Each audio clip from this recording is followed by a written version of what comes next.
얼마 전 폴란드가 엄청난 액수의 한국 무기를 구매하기로 해 세상을 깜짝 놀라게 했습니다. 무려 25조 원어치입니다. 좀 더 구체적으로는 K2 전차 980대, K9 자주포 648문, FA-50 경공격기 48대 등입니다. 세계 방위 산업 시장에서 호평을 받아온 소위 한국산 무기 3종 세트죠. 그런데 왜 폴란드는 같은 나토 회원국인 미국이나 독일, 프랑스가 아닌 그 멀리 떨어진 한국에서 이 무기를 사게 된 것일까요? 그건 크게 두 가지 이유 때문입니다. 하나는 이 정도 물량을 댈 곳은 한국밖에 없다는 현실적인 이유입니다. 그리고 이러한 결정 뒤에는 천년에 걸친 폴란드와 러시아 간의 지독한 악연이 숨어 있습니다. 그런데 이 주문량이 얼마나 대단한 규모인지는 다른 유럽 강대국들과 비교해봐야 알 수 있습니다. 우선 전차, 즉 탱크입니다.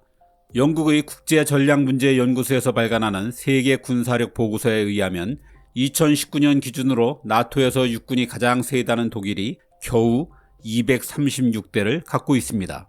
그리고 같은 G7 국가인 영국, 프랑스, 이탈리아까지 합해도 900대가 되지 않습니다. 그런데 폴란드가 주문한 전차가 980대입니다. 나토 4대 강국을 합한 것보다도 많죠. 육군 화력의 결정판이라고 불리는 자주포 역시 마찬가지입니다. 독일의 108문을 비롯해 영국, 프랑스, 이탈리아를 합해봐야 채 400문이 되지 않습니다. 그런데 폴란드가 한국에서 사려는 K9 자주포가 무려 648문입니다. 이제 폴란드의 주문량이 얼마나 큰 것인지 실감나실 겁니다. 이 때문에 독일과 프랑스의 신경이 바짝 곤두서 있습니다. 한국에 주문한 전차와 자주포가 폴란드에 도착하는 순간 졸지에 폴란드 육군이 최강이 되기 때문입니다. 특히 역사적으로 관계가 껄끄러운 독일에겐 국경을 맞댄 이웃이 군사 대국화하는 건 무척 꺼려지는 일이죠.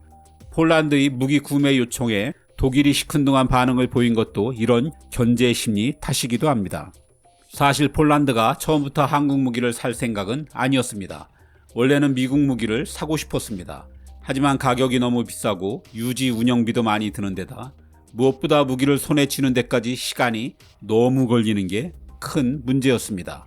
전 세계를 상대로 무기를 판매하는 미국의 군수 산업은 보통 4, 5년간 무기 공급 스케줄이 꽉 차 있기 때문이죠. 전투기라면 서로 판매 승인을 얻더라도 10년 이상 기다려야 하는 경우도 많고요. 게다가 미국은 기술 이전도 늘 야박하죠. 한편 유럽은 폴란드가 원하는 물량을 댈 능력 자체가 없습니다. 그간 유럽은 냉전이 끝나고 평화가 길어지면서 병력은 물론 방위 산업의 규모를 대폭 줄였습니다. 독일, 영국, 프랑스 같은 유럽의 강국들은 병력이 각 20만 명도 되지 않습니다. 절정기에 비해 3분의 1도 되지 않는 규모죠. 따라서 유럽의 방산 기업들도 규모가 작아 1년에 수십 대의 탱크를 만드는 게 고작입니다. 그러니 폴란드가 원하는 수량의 무기를 원하는 기일에 납품할 수 있는 나라는 우리가 세계에서 유일한 셈입니다. 우리 육군이 국내에서 운용하는 전차와 자주포는 각각 2,000대 이상입니다. 씁쓸하지만 북한과의 대치 때문에 한국의 무기 산업은 규모의 경제를 이루고 있습니다. 그 덕에 성능에 비해 가격이 상당히 싼 편이죠. 탱크의 가격은 이것저것 옵션을 달면 대당 100억 원 정도 합니다. 굉장히 비싸 보이지만 독일제 전차에 비하면 거의 반값입니다.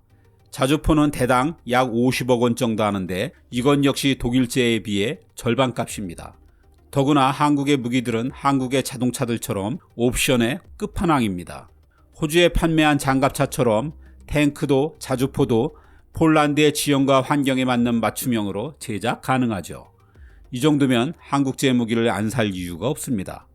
이런 매력을 바탕으로 한국은 미국, 러시아, 프랑스, 중국에 이어 세계 5위권의 무기 수출 대국으로의 도약을 꿈꾸고 있습니다.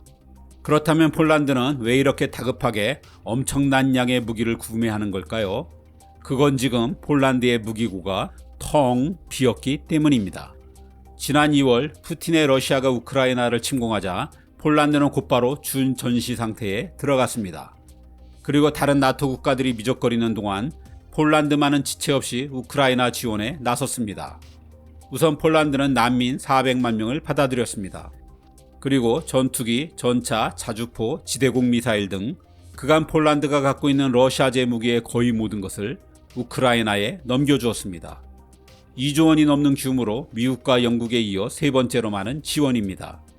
이 기회에 소련제 무기를 전부 처분하고 나토 회원국 간에 호환되는 현대 무기로 교체하자는 계산도 물론 깔려 있습니다.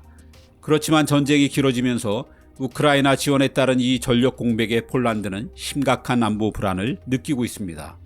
폴란드는 2014년 크림반도를 합병할 때부터 러시아의 제국주의적인 팽창을 의심해왔습니다.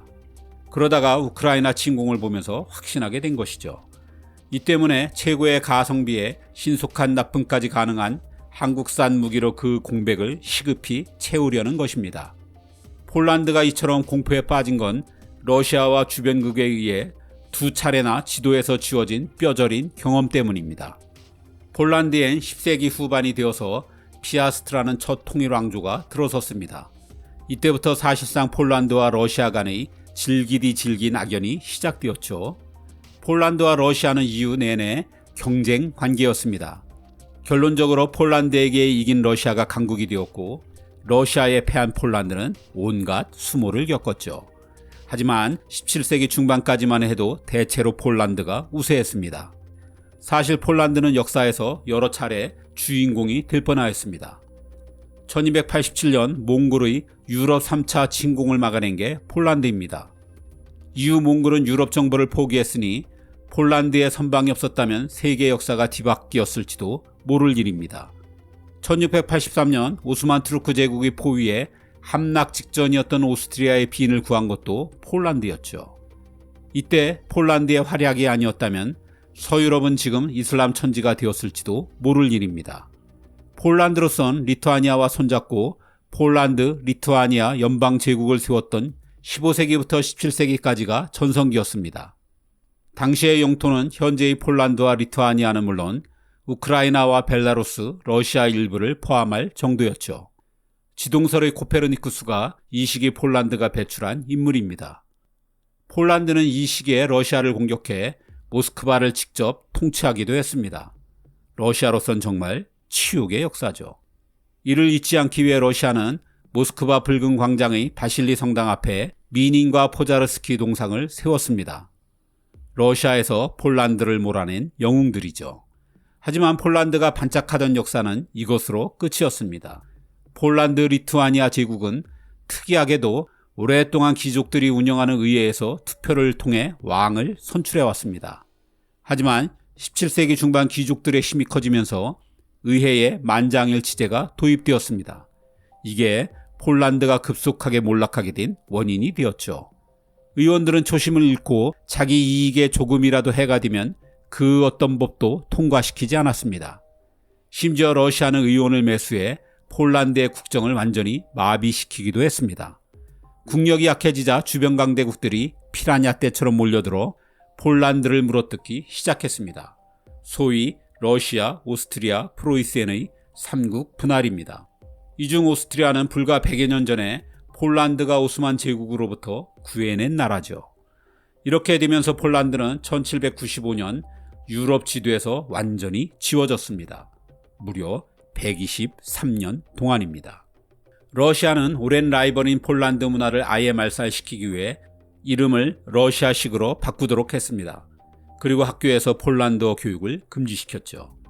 여기서 나중에 여성 최초의 노벨상을 받게 되는 마리 퀴리의 어린 시절 일화가 등장하죠. 몰래 폴란드어 교육을 받던 어느 날 러시아인 장학관이 교실에 들이닥쳐 너희의 군주가 누구냐고 묻자 어린 퀴리가 러시아어로 러시아 황제 알렉산드르 2세라고 답해야 했다는 옛 교과서에 나오는 얘기 말입니다. 1차 대전 후 잠깐 독립한 폴란드는 2차 대전 때 다시 또 나치 독일과 러시아의 분할 점령을 당하며 지도에서 사라져야 했습니다. 이 시기에 폴란드가 당한 가장 가슴 아픈 일은 카틴숲 학살 사건입니다. 러시아는 폴란드의 장교, 경찰, 지식인 등 22,000명을 한꺼번에 카틴숲에서 죽였습니다. 스탈린이 폴란드가 다시 독립을 꿈꿀 수 없도록 엘리트들의 씨를 말리라고 한 명령에 따른 것이죠. 1944년 연합군이 노르망디 상륙에 성공하자 폴란드인들은 바르샤바에서 일제히 봉기했습니다. 어떻게 하든 러시아가 오기 전에 먼저 수도를 차지해야 한다고 판단했기 때문입니다. 우리의 광복 즈음을 되돌아보면 폴란드의 해안을 알 수 있는 대목입니다. 하지만 봉기는 2달 만에 실패하고 엄청난 희생자를 냈죠. 결국 걱정대로 폴란드는 2차 대전 후 러시아의 위성국가로 사실상 러시아의 지배를 받아왔습니다. 그리고 1991년 소련이 무너지면서 결국 러시아의 지배에서 벗어나게 됐죠. 나중에 폴란드의 대통령이 된 자유노조 지도자 레흐 바웬사와 가톨릭 교회가 이끈 반소련 투쟁이 소련을 붕괴시키는데 결정적인 역할을 했죠. 동시에 폴란드는 도구 공산권에선 가장 먼저 민주화를 이룬 나라가 됐고요. 이렇듯 폴란드에게 러시아는 같은 하늘 아래 살 수 없는 불구대천의 원수입니다. 러시아의 위협에 맞서기 위해 폴란드는 독립한 지 10년도 안 돼 나토부터 가입했습니다. 하지만 폴란드는 동맹국인 다른 나토 국가들을 믿지 않습니다. 오스트리아에게 뒤통수를 맞은 것처럼 2차 대전 때도 프랑스와 영국에게 배신을 당했기 때문입니다. 독일이 폴란드를 침공하면 프랑스와 영국은 독일을 친다는 군사협정이 지켜지지 않았던 것입니다. 이런 역사적 경험으로 폴란드는 스스로 강해지지 않으면 나라를 지킬 수 없다는 국민적 공감대가 그 어느 곳보다 확고합니다. 폴란드는 국방장관이 밝힌 것처럼 푸틴은 러시아 제국의 부활을 꿈꾸고 있다며 우크라이나가 무너지면 그 다음은 한 번도 만만해 본 적이 없는 폴란드부터 치게 될 것이라는 위기의식으로 가득 차 있습니다. 이쯤 되면 전 세계는 폴란드나 에너지 대란 정도가 아니라 3차 세계대전을 걱정해야 할 처지가 될 것입니다.